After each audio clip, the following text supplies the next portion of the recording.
What's crackin', HF? Today we have an exquisite show with great segments and entertainment. I hope you're in the mood to sit back and relax and enjoy the show. By the way, I'm your host, Shelby Akridge. Let's roll the intro.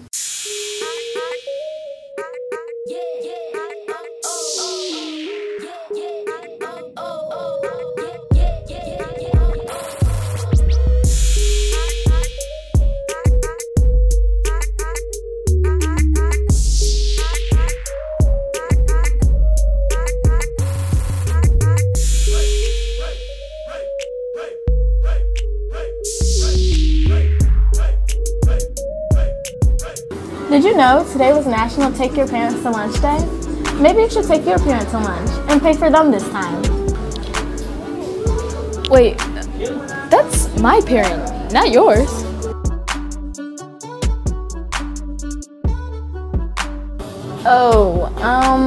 This is awkward. Let's roll the next segment where we talk with HF students about controversial topics. Kanye West made a suggestion to the creators of Twitter stating that Twitter should take away the ability to view someone else's followers when you click on their page. Do you agree or disagree?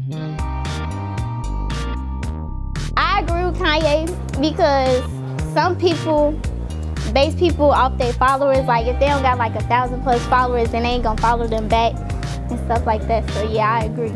I disagree with Kanye because you shouldn't. I feel like people judge people based off of their followers. Like, if I see you got a lot of followers, I'm gonna think like, oh, you got clout, but that might not even be the case because you probably just buying your followers or something like that. So I disagree with Kanye. I mean, I kind of agree with Kanye because, you know, people be basing like, yeah, I'm Instagram famous, bro. I got like 20,000 followers. You ain't on nothing. Like, basically like thinking you a lame if you ain't got this amount of followers.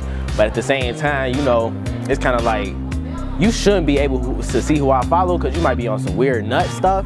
But you know, I ain't got nothing to do with all that. But yeah, I agree with Kanye. Honestly, I feel like we are being brainwashed, but I like to see how many followers people got just so I can see, you know, like how you coming. So, yeah. I feel like when you go on people's Twitter, you should click and see how many followers you have. I agree because why should you have to see somebody's followers for you to feed? I disagree because like if I'm on Twitter, I want to be popping. You feel me? So if I'm busting, and I got the followers, then I'm gonna need people to see that because I'm busting like that. I disagree because I just be curious to see who be following who. So I disagree with Kanye West. I feel like the followers, you need to know how many followers people got because that determines if you follow them back or not. Like, it's everything. Yeah, it don't necessarily matter. They don't represent you as a person or whatever. So yeah, I agree with it. I think if Kanye West has qualms with social media, he should not be on social media. Halloween season is approaching, which means it's scary movie season. What's your favorite scary movie? Yell them out loud. I can't hear you, but thanks for participating. Let's go ahead and watch the next segment to see which scary movies you should be watching this spooky season. It's finally October, which means spooky season is here. Halloween is coming upon us, and that means it's time to rewatch some scary movies. Sure, some of the scary movies of today are good, but if you really want to be scared, you need to revisit the 80s and 90s to get the best scare. The classic horror film from 1984. Several clueless teenagers fall prey to Freddy Krueger, a disfigured midnight mangler who preys on the teenagers and their dreams. This movie will bound to get you spooked. A suburban couple takes a trip across the Midwest till their trip comes to a sudden halt when they encounter the body of a murdered boy in the road. In trying to contact the authorities, the couple wander into a small town populated by only demonic children, followers of a sinister young preacher. We all have seen the common costume of Michael Myers and the signature weapon, the kitchen knife. Well, this Halloween costume comes from the movie Halloween. This series of movies started in 1978 and has continued with 7 more through 2002. With the title called Halloween, you ought to watch it. The villain of Child's Play slasher film series.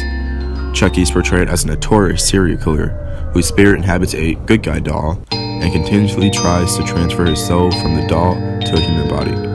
This movie might not get some spooked, but definitely will have you give some chucks and giggles.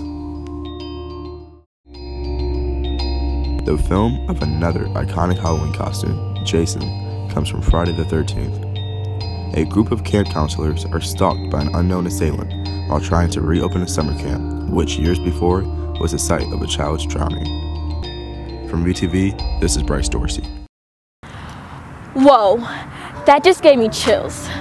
Oh my gosh, is that Chucky? Oh, that's just the limited edition strawberry shortcake. I need something lighthearted after all those scary movies. Good thing this next segment is about HF style. Let's take a look. What's good, HF? I'm Gerald Smith, and you're tuned into my HF style. The journey for finding my style probably began when I was around 6 or 7. My mom and my aunties did runway modeling, and just being around the industry and being around fashion all the time, it just sparked my interest for it. And then again around freshman year, I really just found my own style. I started, looking at clothes online and just getting into fashion in general. A lot of the places I like to shop at, I do a lot of online shopping, so I like to shop on Grail to find like big pieces and expensive pieces. Or I'll just cop straight from like the store online. I don't really go to malls or anything anymore. That's what I used to do. Two of my biggest inspirations would probably be Kanye West and A$AP Rocky. I just feel like Kanye West had such a big influence on fashion in the 2000s, and he inspired some people that inspired me. So I just feel like he's the godfather of almost all fashion in my eyes. Some other influence probably be like A$AP Bari. I love what he's doing with V-Long. Ian Connor. I love what he's doing with Revenge. And yeah, that's about it. Fashion helps me express who I am, because I can just, however I'm feeling, I can dress that way, and it helps me express myself. Like if I'm feeling sad, I'll probably wear something cozy to like comfort me, or if I'm happy, I'll probably wear something really loud and like flashy. If I had any advice to give to anybody about fashion, it would be to wear what you want to wear and to be yourself and represent yourself through your clothes, and also just be comfortable in what you're wearing. Wow, that was a great segment. I'm so sad that this concludes today's E! Show, and what a great one it was. I'm Shelby Akridge, and have a great day, Vikings. I just tripped. No, it's a limited edition strawberry shortcake 2001 limited. No, no, it's Chucky. No, that's just strawberry shortcake's limited edition 2001 exclusive toy. Everybody partners. Well.